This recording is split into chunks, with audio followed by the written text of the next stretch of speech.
Hey, what's up, guys? It's everyone's favorite anime and manga podcast, lOsTAKUS. My name is Eric. And I'm JT. And we are back with another shonen review. Because it's been good. Shonen has been good, so it's been a while. But here we go.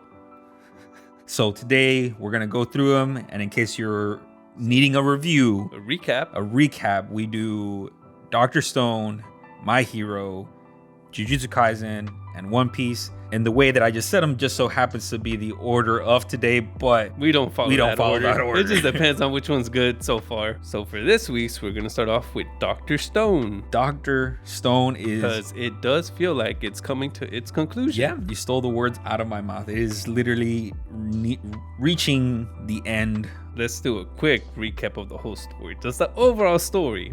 Guy likes science. World gets petrified. Guy is unpetrified.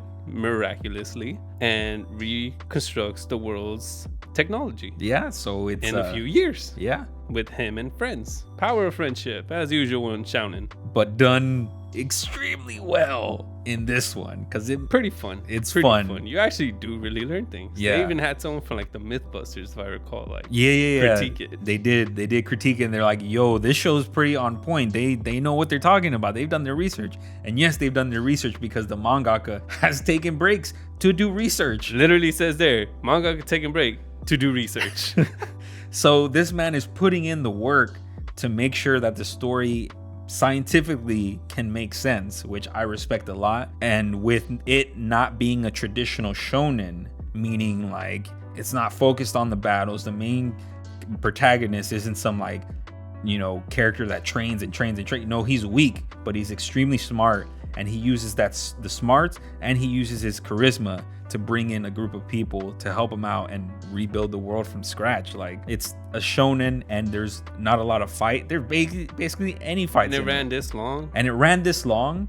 The mangaka's genius. He's able to use the power of curiosity to keep you reading and enticing. He uses that inner child and curiosity of you to get you interested into the story. It's like freaking Bill Nye, this freaking science guy, but Dr. Senku over here, Minecraft, the freaking anime, bro. Like, it literally is. So, but can you still say that after the revelation of the latest chapters? So it had me questioning it. Yeah. So let's kind of recap where we left off last time. They went to the moon, and so it is now Senku, Kohaku, Ryusui, who suddenly showed up, and what is that other guy's name? Stanley. It's just Stan. No, it's Stanley. No, Zenos calls him Stan. Yeah, that's his cute little Stanley nickname because they're good for each other. So it's 4 people up in space, right? They had some troubles. It wasn't smooth sailing at all. That's why Ryusui showed up. But nevertheless, they made it to the moon. So they make it to the moon. And Ryusui stays behind to man the ship, while Kohaku, Stanley, and Senku go out onto the moon, and you know they're taking their first steps on the moon, and they're like, "Well, what should we say?" And who's the one that said the line? His best friend, the meathead. I forget his name, but he says Armstrong's. Yeah, he says Armstrong. Line. Like, one small step for man, one giant leap for mankind. There you go. Yeah. And Chrome is all like, "That is so cool, guys! You just made that up on the spot." He's like, "Yeah, sure." And then I forget who is it. Someone tells him like, "No, that's Armstrong. That's been said, my guy." It's been said before. But then they're like, "All right, Senku, yeah, you're gonna be the first one to step on the moon. What you gonna say?" He's like, "I don't know. I never thought about that." And that's the character that he is. He's just like, whatever, bro. But if you want me to say something, I'll say. Time for humanity to get excited. It takes a step. Boom. They're on the surface of the moon, walking around, and they're trying to find Y-Man. The antagonist of this freaking story. Where they found out that there's this person out there in the radio waves using Senku's voice. So then that's when they knew that there's someone out there using Senku's voice and asking why a lot. They say is why. They named it Y-Man. And in this case, it's amazing. They're exploring the moon, and then Kohaku hears Senku's voice, and it says, Kohaku, please get a Medusa ready for me. And Kohaku starts doing it, and she's like, hey, Senku, since when did you start saying please? And Senku's like, what? He's like, I don't. And then Stan, he's like, hey, that wasn't Senku. He didn't say anything. And then Kohaku immediately is like, uh-oh. And then they hear the voice again. It's like, thanks for activating it for me. And then it says like 18 million meters in 1 second. And Kohaku instantly throws it. And in space. And she still throws it pretty far. Yeah. And they explain why her basic human strength, even though she's abnormally strong, they break down the science like why she was able to throw it as fast as she did. Yeah. Even though there's no gravity out there, but I forget the science, but they do explain it. So for people that think like, oh, things float in space, no, there's gravitational force at work. The mangaka will explain it a lot better when you read the chapter because we can't remember. There's too much to read out. I could barely keep up with their names. So that happens, and then from the darkest depths of space of the moon, Senku just says like, oh, so why, man, we found you. And they have this little that was like the previous chapter. Yeah, everybody's face like all shocked and stuff. Yeah.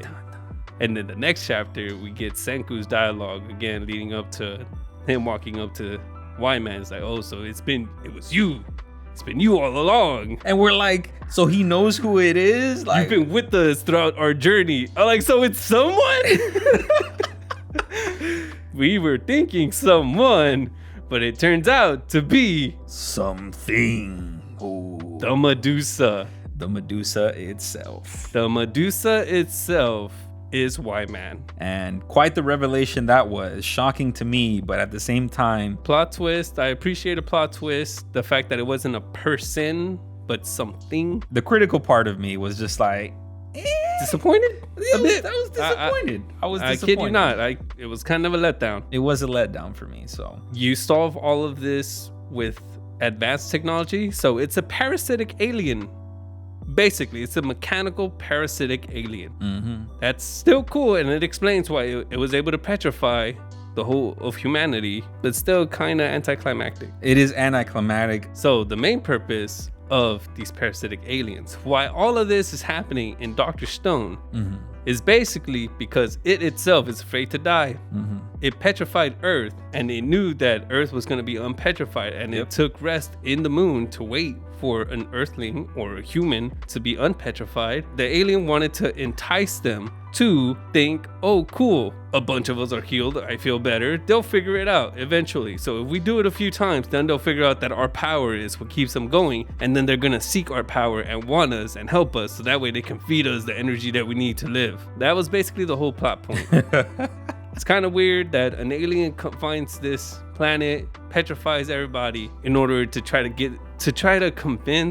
lead on a whole race to do what it wants, to get them to do what it wants. At the same time, I found it more like a kind of symbiotic relationship between. Oh, that it's a parasite, right? Or parasitic relationship.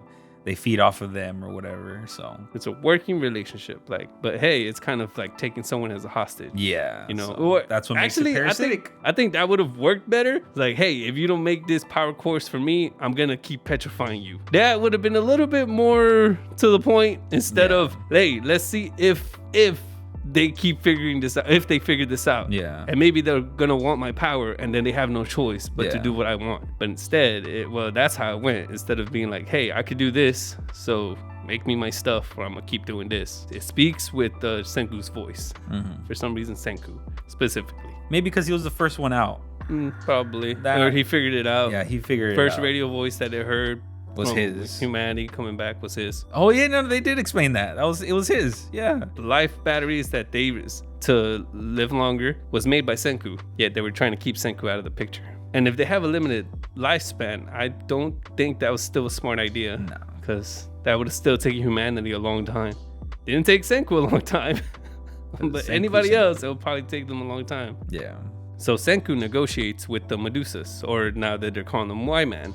They nicknamed them Medusas, but they're just like, for plot's sake, let's just call you Y-Man to make this simple enough. So essentially, Senku just told Y-Man, like, okay, so you see what I did in the span of 10 years. Yes. I was able to come all the way to the moon. I started off with a piece of rock and a stick. I made a hammer.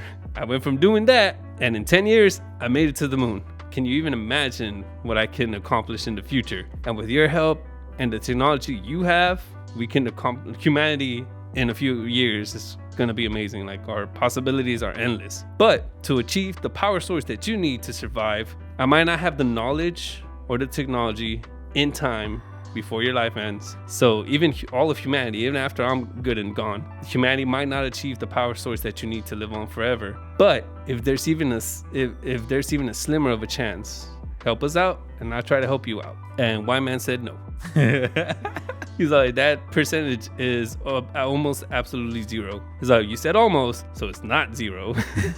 So how about you trust me, bro? It's the Medusas, but it's like an infinite amount of Medusas. Any Bleach fans out there, think of a conscious Senbon Zakura Kageyoshi. Okay, yeah. You know, Byakuya's Bankai, basically a bunch of Y-mans like that move unnaturally. And it's like, you know, we're better off trying to find another species in this universe. Yeah. So my kind is going to go off and we're just going to find another species. Because the way you said it, and you being the smartest, and you don't have the courage, or you don't think that you might achieve what we need, then we better off going somewhere else. Yeah.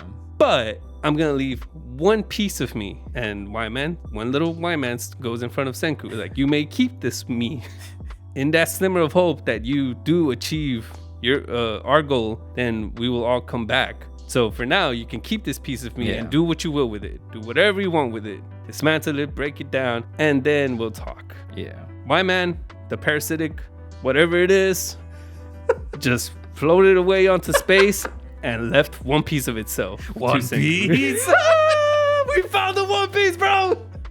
I'm done. So that was the part that was really anticlimactic. It was just, it really was. They found it. He's like, I don't think you can. Okay, bye. And then just leaves. But and now we know One Piece with you. So we know what Roger saw. That's why he laughed. So then we get a little scene of them returning back to the spaceship. They're heading back to Earth, and Kohaku's having a conversation naturally with Y-Man. As she does. And so Kohaku asked it, it's like, so who created you? I don't know. Y-Man's like, I don't know who created me. And Kohaku's like, so you don't know who created you? Y-Man has a perfect response. Do you know who created you? And Kohaku's like, actually, I never thought about it. Huh. I guess finding the origin of everything is really hard. He's like, of course. That was cool. And I don't know who said, I don't know if it was Senku, or somebody else is like, oh, Y-Man's getting real snarky with us or whatever. And that's pretty much all it leads to. That's where it leads. Senku with this Medusa. It's like, well, we have an endless possibilities now. Now that we have alien technology, bro. It got him excited. Yep. So we'll see where they decide to take it. And they haven't really said how many more chapters there is, but it's definitely. Usually when it gets to the last 4, so that the last month of running, that's usually when they announce a manga's end, unless they abruptly cut it short. Oof. But yeah, so that was Dr. Stone. So getting far caught up to Dr. Stone. Now moving on to My Hero Academia, MHA, Boku no Hero. Yeah, it's reaching its end game too. It is reaching the end game as well, and it's been quite the build up to it. From last we had met the traitor. Aoyama. Yeah. For those that forgot. So it was Aoyama, spoilers, but if you're here. But for the last few chapters from when we left off, there wasn't much that we missed. It was just them prepping. It was a lot of prepping. It was really boring. I'm just going to be straight up honest. It was really boring. A lot of the stuff, it was just conversations about like, well, what are we going to do? How are we going to plan this? Tactical planning. Yeah, you could have covered that in like a little bit of the League of Villains also preparing. Yeah. So it was like the calm before the storm. Yeah, for both sides. And I like that we take both sides, not just the heroes, but also the villains. Shout out Horikoshi. You know what you're doing, bro. And let's just skip straight ahead until the action of Aoyama. Oh yeah. Oh my god. That even when I was reading it, I was like, kind of the same reaction of Deku. Deku meets Aoyama in the middle of somewhere like UA. Yeah. Oh really? They were UA? I just forget. And then he walks up and he's like, Aoyama, you're not in prison anymore? He's like, oh no, my parents' lawyers got me out. I'm like, really, my guy? You're basically here for treason and a lawyer was able to get you out. Like, this They sounds caught fishy. you in 4K, my guy. They caught you in 4K. I was like, this is kind of fishy already, my guy. A lawyer got me out of treason. They start having a conversation of what it, like, okay, so are you going to join us on this final battle? He's like, yeah, about that. And then All For One shows up above him. Like out of nowhere. He's like, yeah, about that. Oh my God. And Aoyama starts crying. He's like, I'm sorry, man. I did it for my parents, my guy. I gotta save them. And all I could think at that moment, I'm like, you piece of crap, bro. Like, not once, but twice. I'm like, Deku, are you an idiot, my guy? Like, why Deku would was like scared, and now Yama's crying, and All For One's all like, ha ha ha. Like the main the villain, my guy, the big boss, my guy, just came out of nowhere, RKO out of nowhere, bro. He's just like, boom, I'm here. Hey Deku, I hope you did your morning stretches, bro. It's gonna be a long day. It's about to get rough, my guy, really rough, bro. But then plot twist again, bro. The Horikoshi, bro, what you So doing? before this, All For One, as they were planning, All For One was scheming. So again, they showed a bit of the League of Villains. And there was a point in the beginning of a previous chapter where All For One was talking with someone on the phone. And then he blabbers on about, oh, nobody can lie to me. He stole a quirk, conveniently, that allows him to tell when someone's lying to him. So he can figure out when no one's lying to him. So Oyama's parents talked to All For One to plan this assault and trap. And he felt no lies. There was a reason for that. But that's how we got to this point. Aoyama's parents, again, trap Deku. Yep. Aoyama turns to like, psych! And then a laser blast, naval blast on him. And then All For One is shook. He's like, nani. He blocks it like nothing, but then he's confused because he talked to his parents or his mother. He's like, I felt no lies. How could they possibly have lied to me? It's impossible. And then next thing you know, he brings out all the League of Villains, all his cronies. They just start appearing. And they're like, oh, okay, now we're screwed. And then you see a shadow. And then all of the heroes start coming in. And we see our girl Mirko in there, bro. Mirko lost 2 limbs in the last war. Two and she limbs, is bro. in there, bro. That's savage, bro. She got her mechanical arm, mechanical leg, Full Metal Alchemist up in this. That she is a true hero, my guy. Like that. Yeah, that hyped me up. She lost no soul. I remember in this whole thing, a lot of heroes quit. A lot of heroes retired. Heroes quit because they Yep. could not handle the pressure of society collapsing around them, and they're just like, nah, this is too much, and they quit. Mirko got 2 of her limbs, her arm and her leg taken away from her. Her main ability is Just punching and kicking, bro. punching and kicking. There was a lot of heroes, but just seeing Mirko there, front and center. That's inspirational right Yep. there. That's inspirational. That's a my guy. hero. That's a hero. Boku no hero. Who do we know in the young heroes of Deku's class? Not classmates, but in the UA that can copy other quirks. And it is the Phantom Thief, Monoma from class 2A, I believe. Basically, he stole Kurogiri's quirk, or borrowed Kurogiri's quirk, because he doesn't steal. He just basically is able to use it. He gets lent. He lends, but his name is the Phantom Thief. So thanks to his quirk, he was able to teleport all the heroes. Doctor Strange style, bro. That boy said. So the way that they were, so that was a good use of a character, right? Of a side character, a great use of a plot convenience. And another plot convenience is our boy Shinzo shows up. And how are they able to trick All For One? Shinzo's all like, hey, I got to power up. So if you don't remember, Shinzo is the one that's able to brainwash people by having them answer his question. And so he manipulates Aoyama's mom to make a call.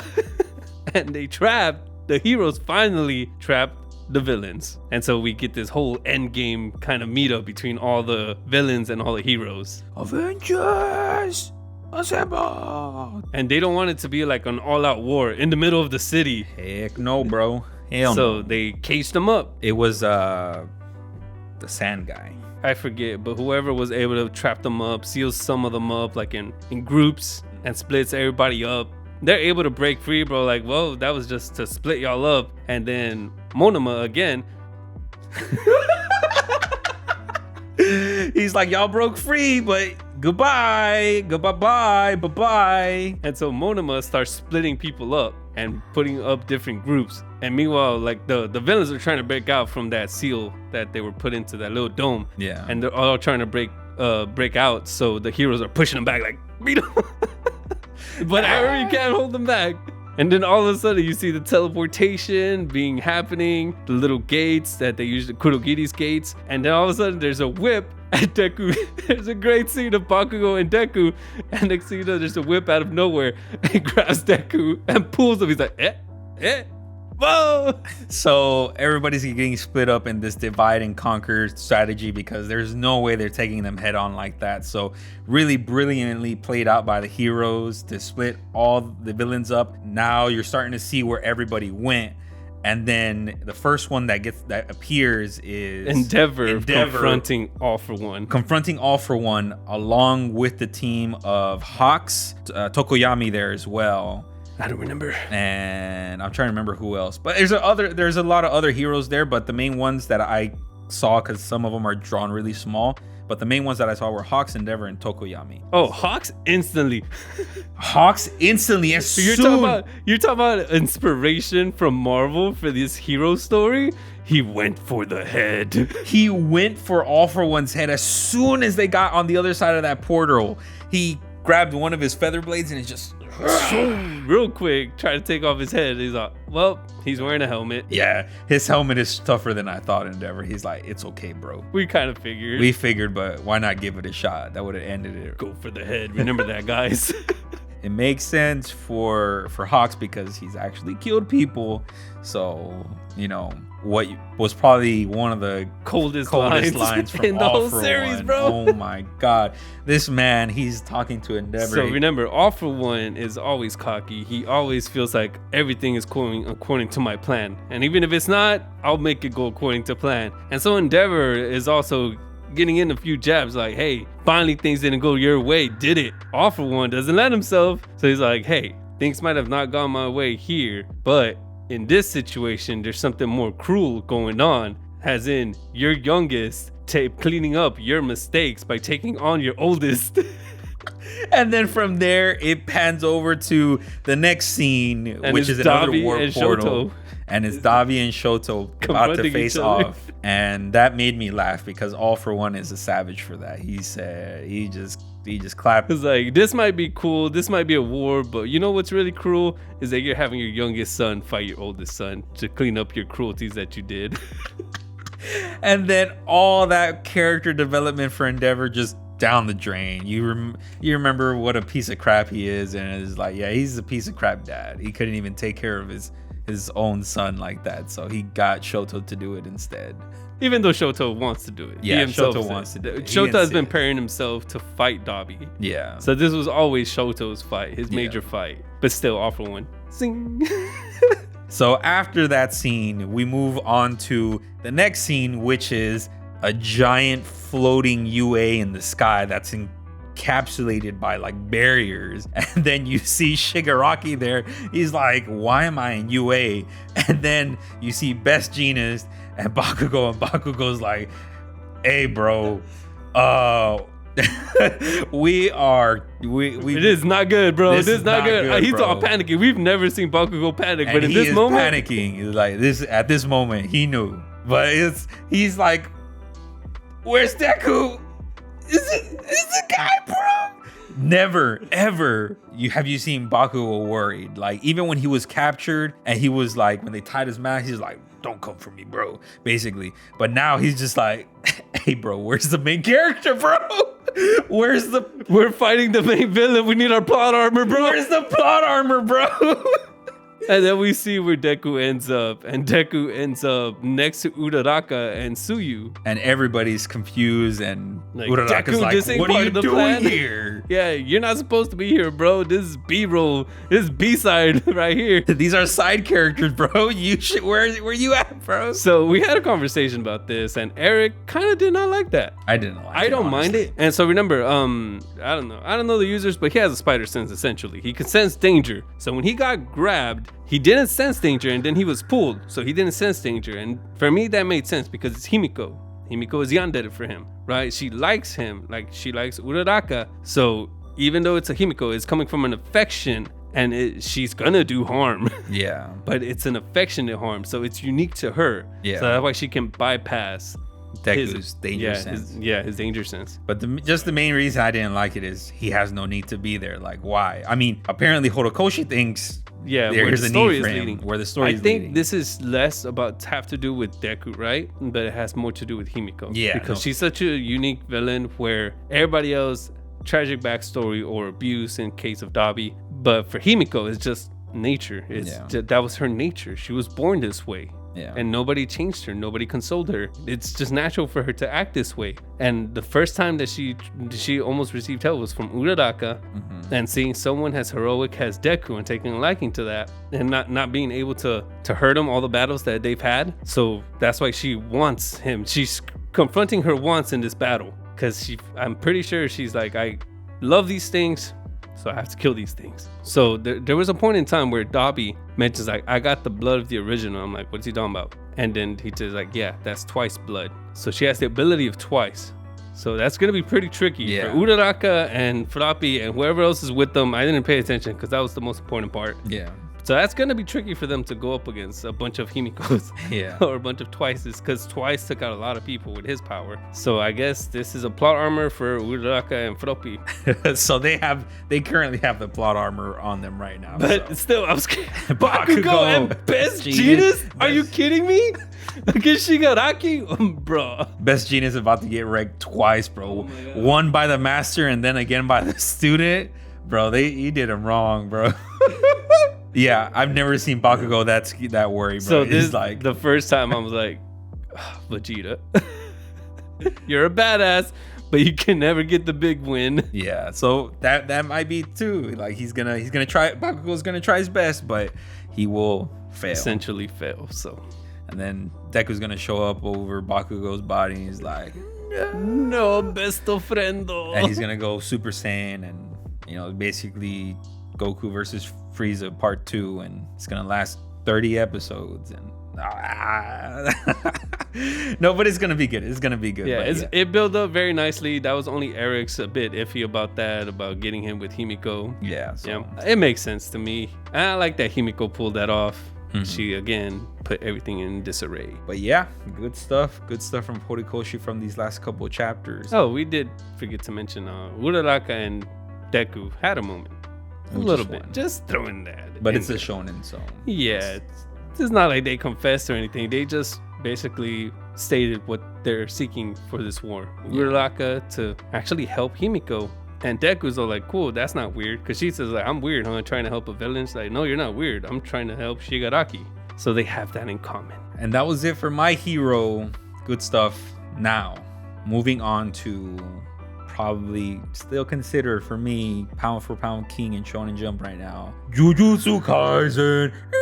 Especially throughout this last month, bro. Like, if we're talking about pound for pound right now, pound for pound king, bro. Like, sure, My Hero right now is building up in excitement, but the last 2 weeks was kind of boring with the whole gathering of everybody's stories. If we're taking the stories into account, even though they haven't finished yet, and we don't like to do this, I don't like to do this, especially when the story's not finished. Jujutsu Kaisen, in my book, better than My Hero. I'm sorry, like that's the reason I stopped doing that. So I used to do that too as well, especially when I started early on animes and mangas. But I stopped because the ending or a plot change or just an event can really kill off a story for me. True. From where we last left off, Megumi was in the middle of a fight. I forget that guy's name. I forget that guy's name too. But it's a guy whose curse technique is to get receipts and make them into reality. Which is pretty amazing. Easy. You just have to buy a lot of stuff. The one that was really OP was where he's like, oh look, I went to an onsen and I spent 3 nights there. Bam.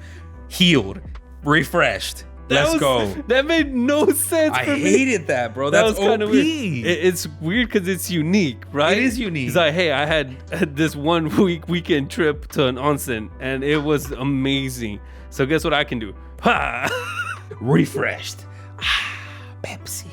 to Megumin, that didn't mean crap. He was just like, nah, bro, we just straight fighting now. So they start going at it. And Megumin used his domain. And then it still didn't take this guy down. This guy is pretty smart. Yeah, he was really, really smart against Megumin. So even Megumin's domain didn't work. It was like a who can hold out longer against each other's attacks. Yeah, and then Megumin decided like, well, I gotta go all out. So he dropped an elephant. He dropped on both of them. He dropped not on him, but on both of them. He's them. like, I'm gonna get caught up in this attack, but it's my last final attack. So here we go. So he dropped Max Elephant, which is one of his Shikigami. And at this point, he's like, it's a battle of guts, bro. Chickening out first, bro. So the dude that he's fighting like grabbed the elephant, and remember, he's still basically human. He's strong human. He has curse energy, so they're still embedded in curse energy. So yeah, he's still strong physically, but to hold like 6 tons. Yeah. As soon, they even showed it, like as soon as he grabbed the elephant, instantly broke his tendons and his heel. So he's at this point, they're struggling, and then Megumin's like, yeah, it's not gonna work out, Chief. So he like cancels it. He's like, no, he doesn't cancel it. The guy's all like, I gotta pull my trick first. He pulled his, and so he's like, before Megumin can activate anything, either I have 2 choices. Either I gotta pop out my trump card, or I gotta go into his shadow, but I don't know what's in there. Yeah. So he was scared, and then he was about to use his trump card, and the next thing you know, boom. He's like, where am I? Is this water? He's like, this ain't water. Oh, this kid brought me into his domain. He's like, dang it. And I'm losing consciousness. I'm losing breath. Yeah. And then Megumin's all like, oh, I gotta hold him in. He's like holding him in until he dies. He's like, I can't let up my domain. Yeah. And then next thing you know, a car pops out. And it pops out, and that guy is on top of it. And then that's when he explains his receipts. Even though if they're wet, they're still usable. So he uses one, and it's a whole damn house. This is a 2-story house falling on Megumin. So as the house collapses on both of them, again, the guy, he's like, oh, again, I'm in his domain. He's like, no, wait a minute. This is actually water. He swims up, pops out. He's like, oh, crap. Like, he must have undid his domain.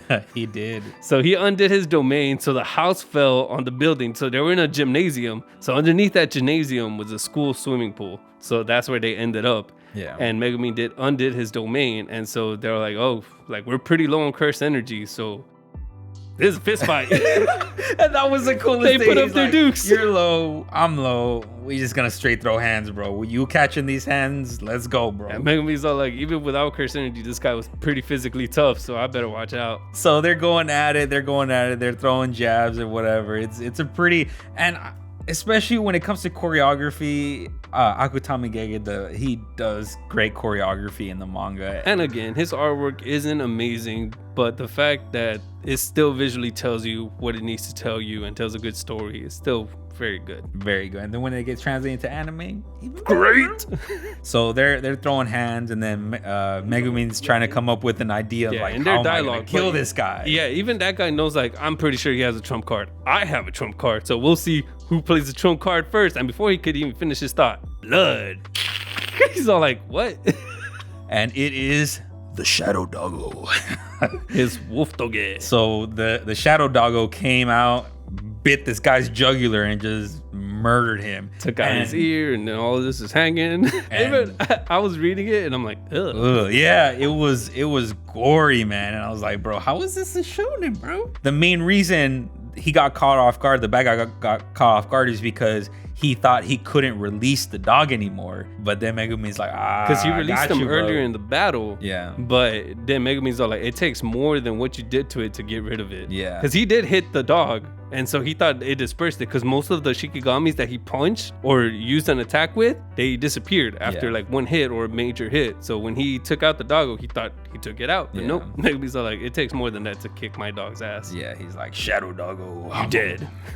They call over that little thing that floats around, the little intercom, whatever the thing it is, like looks like a bug. Yeah. And he's like, hey, transfer my 41 points to this kid. And Megumin's like, why are you doing that? And basically what this dude said is all like, well, kid, I'm gonna die.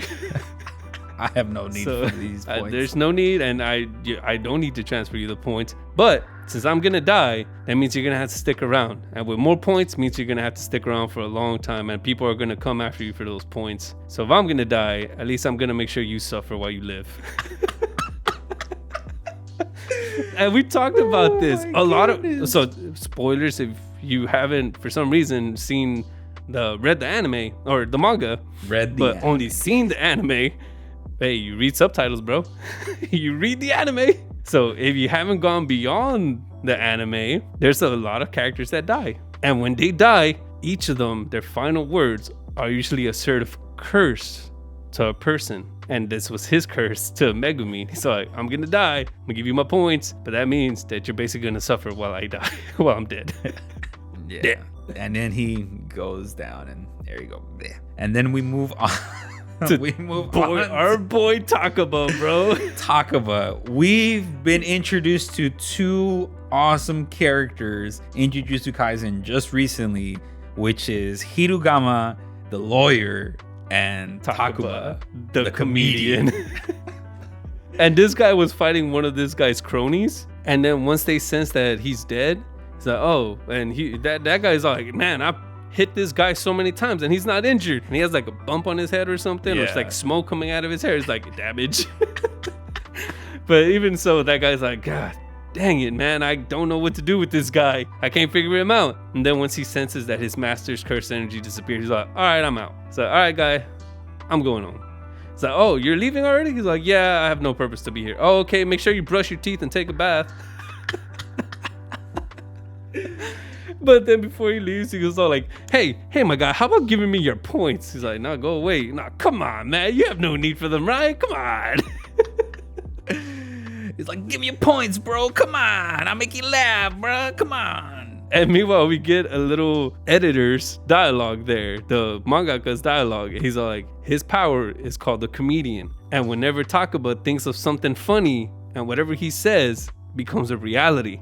So essentially, whatever he finds a situation funny, or anything that he finds funny, he can literally just conjure it from existence. Gege's comments on there, he's like literally the only power to rival Satoru Gojo's power. Literally, like there's no power skill here, but if you want to use a power skill, I love how he uses his characters, and we know that Gojo is the OP character in this story. So this guy you want to know how powerful this guy is? He can rival Gojo.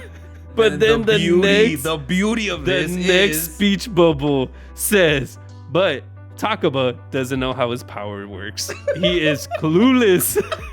He is clueless on how his power works. So there's this character going around with OP powers who doesn't know how it works, who doesn't know that he has OP powers. He's like, can I take a lot of damage? I'm a superhero. No, my guy, you have cursed energy.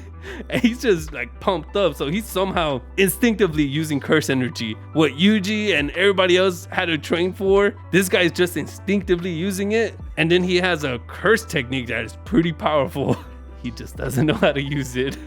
Oh my God. So he's just a walking plot device. There you go. And if you don't call that great story writing, then I don't know what to tell you, bro. That is beautiful. That is brilliant. You have an OP character not knowing he's OP. Yep. That's great. Absolutely great. Before, when this all started, there was a girl that approached Megumin who said, hey, I know where Hirugama is. Follow me. And he told her, hey, you betray me, I'm gonna kill you. She betrayed him. So he's hunting her down.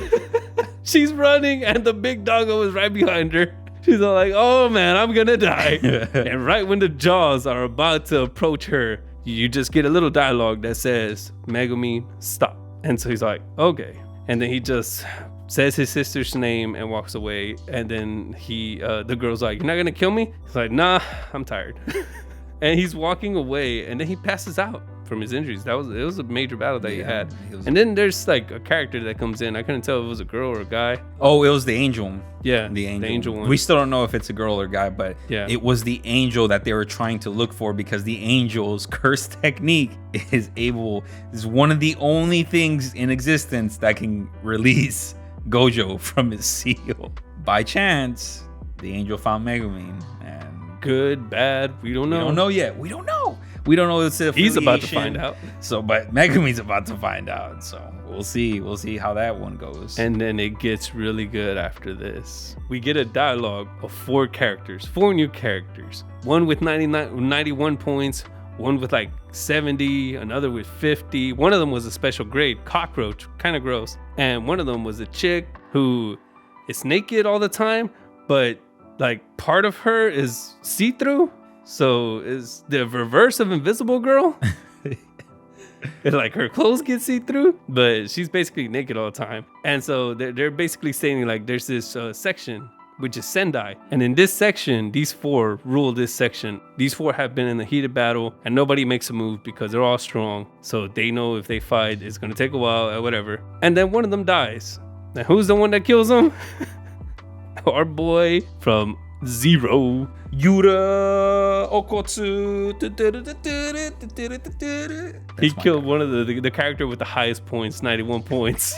Freaking murked him. He was protecting people and he's telling people, hey, get to the stadium now. It's safe. He's like, that guy was controlling this place. So y'all go on. And then he senses something. He's like, my spider senses are tingling. It's like, run, bros, hurry. And there's just this one guy running and there's like a mass of things behind him. And even Okatsu's all like, I can save that guy. Grabs him, jumps over these bugs that were approaching him. But the bugs touch his leg. Instantly, he like bloodies up and just splats. I was like, oh, that's gross too. Yeah, so Yuta failed to save this guy, but it was, yeah, oof. He, at the time, did not know what he was up against. He didn't know that was going to happen, so. These bugs are embedded with curse energy. Like, one of them is nothing, but a whole swarm, that's kind of gross. Yeah.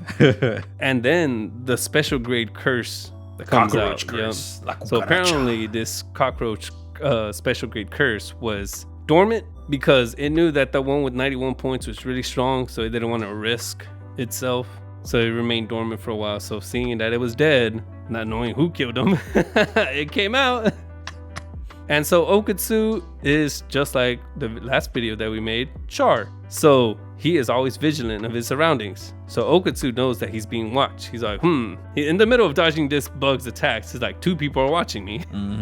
And I can pretty much guess who it is. Yeah. So I'm not going to show my hand. So Okatsu's just fighting with bare strength. Yeah. He's not using any of his curse techniques or his reverse, especially his reverse curse technique. He specifically said he doesn't want to show that hand. His reverse curse techniques. So he's just trying to fight the special grade with just his bare strength. Which even by that himself is just really, really strong.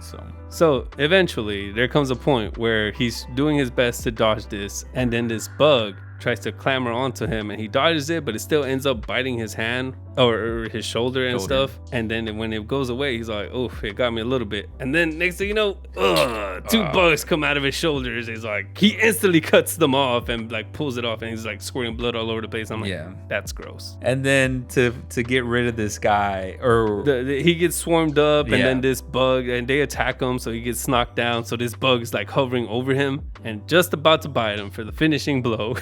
Yep. It's about to bite him, but instead Yuta does the biting. The most disgusting thing. He bites his cockroach. He's like, Yuta bit that cockroach and blew its head up. And then because of the shoulder injury, and he had no choice, but he had to do it. He had to use reverse curse technique to heal himself. And so the other 2 good, strong, whoever they were, noticed that. And then as soon as he used it, homegirl pulls up next to him. Like, he's just getting up on his feet. And then this girl, Spider-Man style, shows up upside down. And she just says, oh, reverse technique, huh? And he's like, oh. He's like, oh, and then you just hear a boom. Half of the building explodes next to him. Oh my goodness. So my boy's going one after the other here. And then it cuts off to the next scene in the next chapter. And the chick almost immediately reveals her ability. Well, no, she's like, he's still fighting her, and then like there's just explosions, and even Okatsu's all like, what's causing them? He's confused, so I can't figure out what's causing them. It's like, can she control a certain amount of space with her curse energy? And then once he stops dodging, then she reveals that her curse technique can control the skies. She basically makes air surface, essentially. Her curse technique can make the sky become a surface. Yeah, so she can literally grab anything from the air and just, like a book. Yep. So you see this manga page? She's like, oh, look at your arm. And then his arm goes like, he's like, oh my God, what is happening? And then she like hits him and he goes really far. Even when he blocks him, he still takes full damage. Yeah. And then he looks at his arm. He's like, well, my arm is normal. So I guess it's only temporary. As they're fighting and they're confronting each other, Okatsu asks her, like, hey, why do you kill people? what's the point of this? And he's like, what? It's like, yeah. It's like, don't you have a lover, friends? Like, I just recently got friends. So I don't fully understand, but like, why are you living a life of just killing? Like, what's the point of that? Yeah. She gets angry and she compares them to like the Fujiwara clan from long ago. So it turns out that this girl is actually from the past. She was one of the ones she's one of the old sorcerers that got a second chance because of Kenjaku. And that's why she's killing people. Yeah, it's like, we just came back from the underworld and now you're questioning me. He's like, you don't understand me. And I'm like, he's trying. He's asking questions at least. But then the questions get interrupted because the other former sorcerer, he has pompadour. He has a pompadour. And his hair starts shining at the beak of his pompadour. And then it boom, like a big blast. So he has an exploding pompadour, just like Frankie. Shout out Frankie. And he just blasts both of them, but they get out of the way. And like, oh my God, who was that? And Yuta's like, I see you, dog. And then he basically ignores this homegirl. Yeah, it's not like her power is unique, but it's not that serious where it's gonna. I'm like, what? Like, her power is crazy. You're like, that's not a serious problem, but that power is probably gonna require me to show some seriousness. Yeah. So I'm gonna take that guy out first. And he just starts running towards the building where this guy's at, and the guy starts shooting him with his hair or whatever. And he's like, dodging. So while they're doing that, while Okatsu's choosing to go against him, he's like, well, this plan didn't go as I wanted, but I guess I have to take both of them out. And they show a dual dialogue between him and the girl, and they're both planning the same thing. I gotta take both of them out. Yeah. That guy was shooting around, and the next thing you know, Okatsu just disappears. He's like, where did he go? And then the guy turns around and he's right there. Like, oh my God, where'd you come from? He had made a hole earlier, and Yuta went through that hole, came out on the other side of the building. He's like, we're gonna make this a close combat fight, guy, because I'm gonna whoop your ass. And then that's where the chapter ends. And that's where it lets off, man. So Okatsu having a field day. He's absolutely having a field day, and he is going up against, he already took out one and another one. We didn't see what his powers were, but he had 91 points. So, and then these guys are strong, so they didn't want to fight that guy, and they're fighting a guy that took him out. That's not very smart, my guys. That's not very smart. So they got two left. He got two left, and he can't use Rika. Rika is currently protecting the. Oh yeah. Rika is currently protecting the people that he left in the stadium. So yeah, right now, but. Oh, so we kind of got like his goal. So basically, Okatsu's being a nice guy. He doesn't want Gojo to have to murder his friend twice. Oh yeah. So he's all like, "Hey teacher, I'm gonna go through all of this. I'm not sure why, but his goal is to obtain 400 points. Is there a goal? I forget the goals of the culling game. So every 100 points, they can make a rule. You can make a rule. Yeah. So I guess he wants to make 4 rules. Probably. So he said specifically that he wants to get 400 points. So he's probably thinking of 4 rules that he can come for all the players in the culling game. Rest their souls, because Yuta is coming. Yuta is coming. That's where it ended. Being a banger as always. We have not been let down. It's been pretty entertaining. So it's been fire chapter after fire chapter. Now moving on to One Piece, because One Piece is having some crazy revelations now. It's kind of felt slow and cool at the same time, so it's kind of been weird. Yeah, it's just been the pacing of the story, but it's finally now getting to the ultimate climax. Finally, everything else is done. It's just Luffy, Kaido. But before that, we'll go into last tidying up everything for the final story plot. Skipping the minor details. So like Zoro just defeated King. That's where we last left off. Yes. So I will say about this, Chopper, he was a super chibi Chopper. Yeah. And now he's back to normal. Yeah. And then he's like, oh, that was cool. That was only temporary. He's like, oh, right. Zoro, his thing was temporary. He's like, anybody know where Zoro's at? We got to find Zoro. He's going to be in a huge amount of pain. He's like, he couldn't even stand up. And then we gave him that temporary medicine. Yeah. And now he's going to be super injured. Imagine. It's like, oh, man, I hope he lives. And then we cut to Zoro. And there's a Grim Reaper. There's a Grim Reaper. Zoro's all like, I can't move. Like, wait, who are you? And the Grim Reaper raises up his sides and is like, hey, get away from me. Oh man, I really thought it was That like was Brook. I hilarious. thought it was just he was super hallucinating and he's just seeing Brook. He's like, what the heck? Oh, that's just Oda using imagery, bro. It's like this guy is staring Grim Reaper in the face. He's literally about to die like that because the next chapter and reveal that it's not Brook. Brook is somewhere else. So Oda's literally telling you, this guy's on death's door, my guy. But they're gonna make that meme come true where Zoro dies, but he didn't go towards the light. He went the other way because he got lost. But yeah, he can't move, so he's about to die. He's just staring at death right now, literally. So aside from that being important, we got Izo who crosses paths with CP0. And then Izo and they're like, hey, we got no problem with you, former Whitebeard pirate. He's like, so we're here for the Straw Hats. So he's walking by and then Izo's like, hey, CP0, stop right there. So basically he takes one of them down. He's like, pretty strong. Stop right there. I'm gonna shoot you with my gun. And the last clip we get of him a few chapters later is him shooting someone in the chest with a gun while the other CP0 guy finger guns him and he's like, bam. So isn't it just called pistol finger or something? I forget. Pistol gun, I don't know, pistol finger, I don't remember. But they're basically trading death blows and he ends up taking out the CP0 guy, unfortunately at the cost of his own life, from what it looks like. Plot armor, everything's on fire. How is this guy gonna survive? He's super injured, everything's on fire, everything's collapsing. But that just makes me question how strong was CP0 because this man was beaten, battered. He was literally about to die. They also fought X-Drake and someone else. I forgot. Oh, that's true. They were weak. Dang, I did forget about Apu ran away like a coward. Yeah, of course. He ran away like a coward. So he took a CP0 member out and the other one gets orders and it says kill Straw Hat.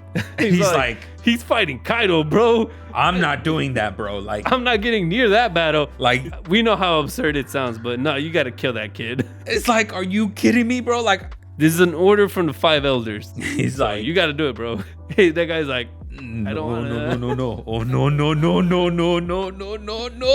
So that's where we left off with that guy. Yeah, he is not interrupting that fight for the life of him. For me, that's, unless I'm forgetting something else important, but for me, those were the two most important ones before we lead up to Big Mom. Yeah. The battle between Law, Kid, and Big Mom. Yeah, because that was really. Oh wait, you forgot about my boy Rizzo, bro. He was just standing in the fire, bro. Someone counted his fight lasted 30 chapters, and all they did was freeze each other, and that's it. They're like, release your jutsu, everything's on fire. I don't wanna, bro. I'm one of Kaido's servants. I can hold off. Fire is nothing to me. So this was 30. He was right. So this was 30 chapters of a game of chicken, basically. It's like, who's gonna hold out first? And Rizzo basically won. And the next time we see is the other guy's down and he's still there. He's like, okay, I can move now. Let's go. But yeah, going into Big Mom's fight with Kid and Law. Law and Kid was really, really cool. So they're fighting, and at this point, Law and Kid are like, oh my god, bro, like we tried to do it. And then Law tells Kid, he's like, hey, I got room for one more attack, my guy. He's like, I'm gonna hold her down and then you know what to do next. And Kid's like, hey, don't you order me.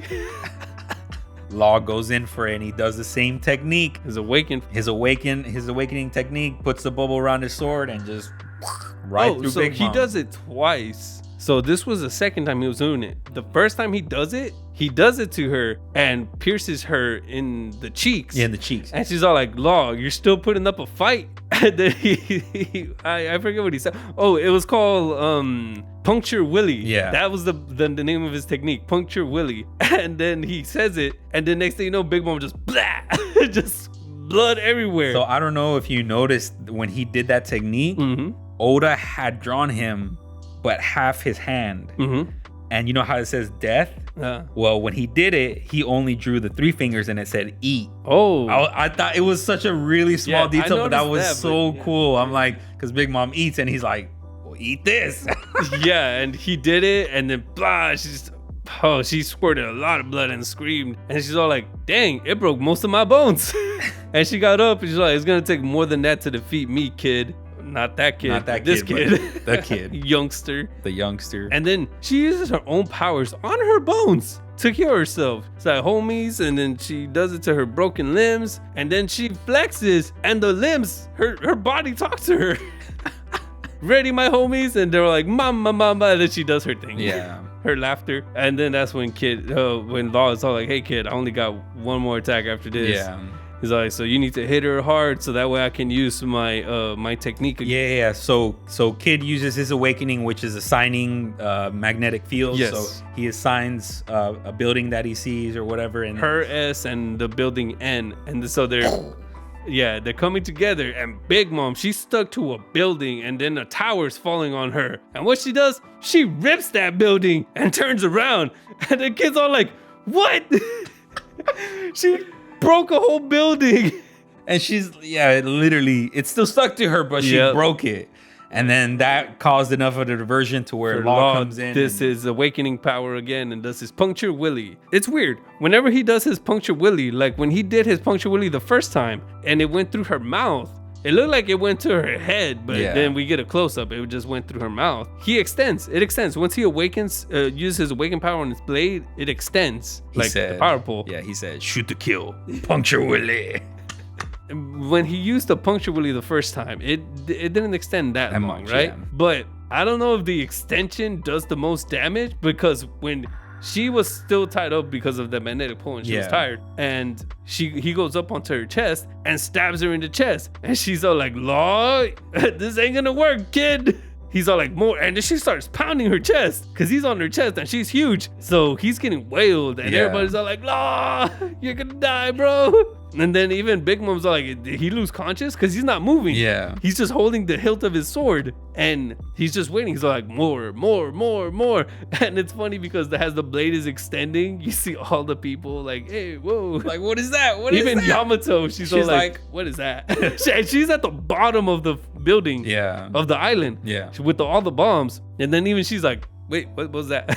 And it goes through the earth and it's like keeps going through the earth. Mm-hmm. So I don't know what the meaning or purpose of that is, but it's just funny that it keeps going and going. So he's basically not giving up until he feels like it's at a good depth to where he can launch the attack, and then he's just like, all right, puncture willy. This is good enough, bro. Puncture willy. Bam. And hits Big Mom with it. And you thought that was it? Nope. He's all like, all right, that's enough for me. Go, kid. And then Kid does his cannon again. His freaking railgun, bro. This man made a railgun. I think it was called Damned Punk. Yeah. And he uses it and it hits her. And then she's all like, yeah, that wasn't enough. And he's all like, what? Have at it again. He uses it again. And she's not blocking it, but she's taking it. But she's still talking to them. She's like, this ain't enough to beat me, youngsters. Y'all 100 years too soon for y'all to beat me. Before I finish off, I'm going to give you two choices. You're either going to give up now, or you're going to give me 50, a lot of years of your life. Like a chunk year. I don't know if she said, I think she said 50 years specifically. She said 50 years of your life, or you will become my slave. Or she's done this technique before. Slave or death. No, I forget, but she's done this technique before, and then everybody around the facility around them, their souls start getting sucked out. Yeah. And then Law, even though he said I had one last move left, he's like, nah, bro, I was lying, or plot device, which she makes a room. Oh yeah, he makes and it becomes silence, so she couldn't use her voice to activate her ability, which is so awesome because that was a shout out to Corazon, basically with Luffy. Basically, Luffy's Red Hawk, a tribute to Ace. Kroom was basically a tribute to Corazon, and he was able to cut off Big Mom's sound, which is awesome because that's how she controls everything. That's how her devil fruit power works, is with she gives orders, life or death, or gives orders to her homies, and now she can't do it. And then meanwhile, kids are like, one more, kid. And after he does one more, he gives it his all. She starts going through the building. And it's funny because Yamato mentions this. As she's going through the buildings, everybody's like, oh, it's like, what was that? And even Yamato, when it hits the very bottom floor of the island, Yamato is all like, how did that not make a sound? And then she's in a room of bombs, which she was trying to stop this whole time. Yeah. They start exploding. And then she uses her powers to freeze him. Yeah. And then there was this flame. The reason that this whole building was on flame was because there was the ghost of that clown. Kanjuro. Kanjuro, that traitor, and his final spirit. And then Big Mom hits him, so now he's truly dead. Yeah. So finally, all the essence of this guy is finally dead, finally. And Big Mom goes through the building, and now she's falling down to earth. And she's all like, once I'm done with this, like, this ain't gonna take me out, but I'm gonna get revenge on you. But before that, she thinks about Roger. Yeah. It's like, damn, Roger, you and what you said, the words that you said that day made these youngsters come out to the sea. Dang it, what is the One Piece? And he's all like, well, this ain't enough to take me out, but I think I'm gonna search for the One Piece after this. And then she goes, boom. Because Yamato the bombs, had taken, or she had took all the bombs with her conveniently that were gonna blow up, and the ones that didn't, Yamato froze. Yeah. But Big Mom, since she was falling, some of the bombs went with her, and wherever she landed, big explosion. And even Yamato's all like, "Whew, it's a good thing I froze these bombs. I heard those explode." And then we get the little headline right there that says, "Victory to Law and Kid." Law and Kid. Oda said victory, so the fight is done. Like, that is done. But like I told her, as soon as Oda put that, I'm pretty sure she's not dead. But she's not. She is not dead. They got a temporary victory. Like that big explosion and stuff like that. That just shows how strong Big Mom is. But I guarantee she is not dead. Yeah, she is not dead for sure. Everything to Kid and Law. Shout out to them. They put up a hell of a fight. It was really, really cool, but it's just not enough to take down that freaking monster. And then they're on the floor and they're like, "Hey, still Kaido on the roof." Like, "Yeah, guy, I can't move." He's like, if the person that comes down is Kaido, yeah, we're done, bro. Like, we're done. I can't fight anymore. I can't even move. But before that, Joy Boy. So we had the interesting revelation that happened towards one of the end of the chapters, and it was Zunisha or Zoe coming to Wano.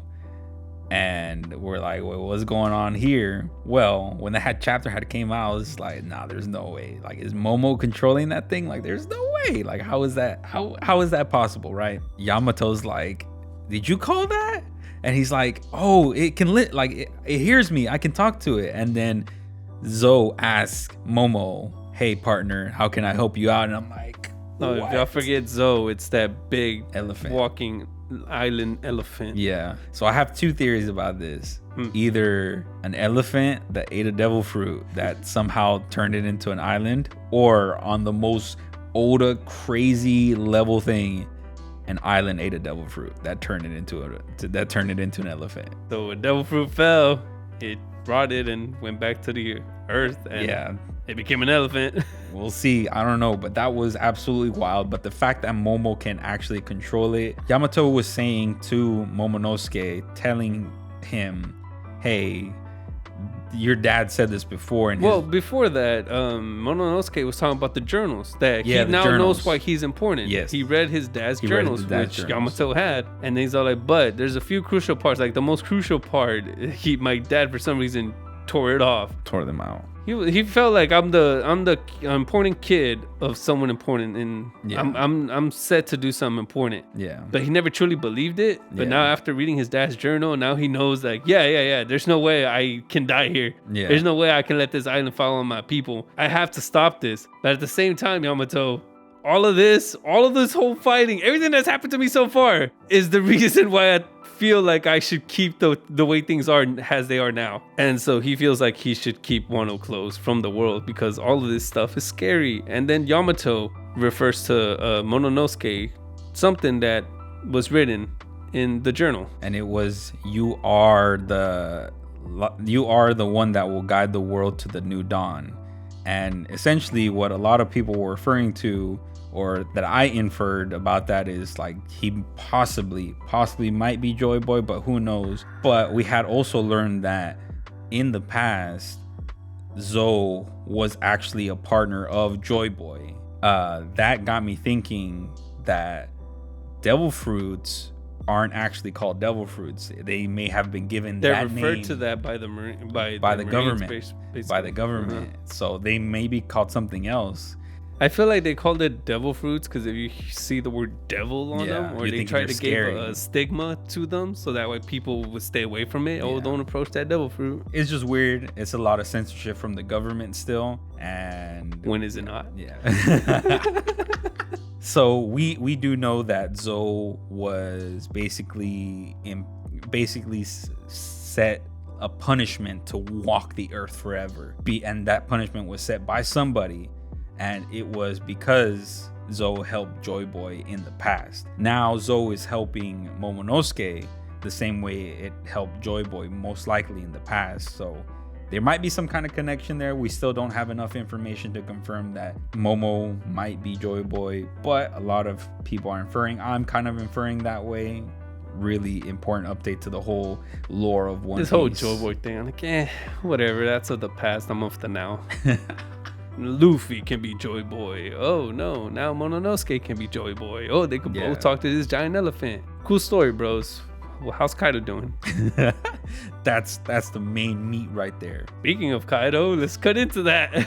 Then we go back to the roof. Yep. And Kaido is drunk. If you forgot, Kaido was drunk. He was having fun, so he started drinking. And then apparently he has phases. He fights in phases of drunkenness. So he did a drunken master drunken fist. This is so great. This ain't even drunken fist. This is just drunken emotions. He just has different emotions. And then he's like, I can't feel Lin Lin anymore. Oh, it can't be that these brats took out Lin Lin. And then he remembers his past when he first met Lin Lin, Charlotte Big Mom. He remembers his past, like when he first met her, and it's like, and he joined the Rocks Pirates. So like, hey, if you have any questions, like, ask me and I'll lead you, kid. He's like, she dang was a senpai. Man. Like, this is so crazy. So we've been wondering what their relationship this whole time was, but just from that little bit of flashback, you can see that was his senpai. Like, that was the one who like he like looked up to and everything, and that's why maybe it was like a big sister type of thing, right? So I was like, dang, like, I'm the woman that's gonna rule the seas, which is like, dope. I'm like, that's it.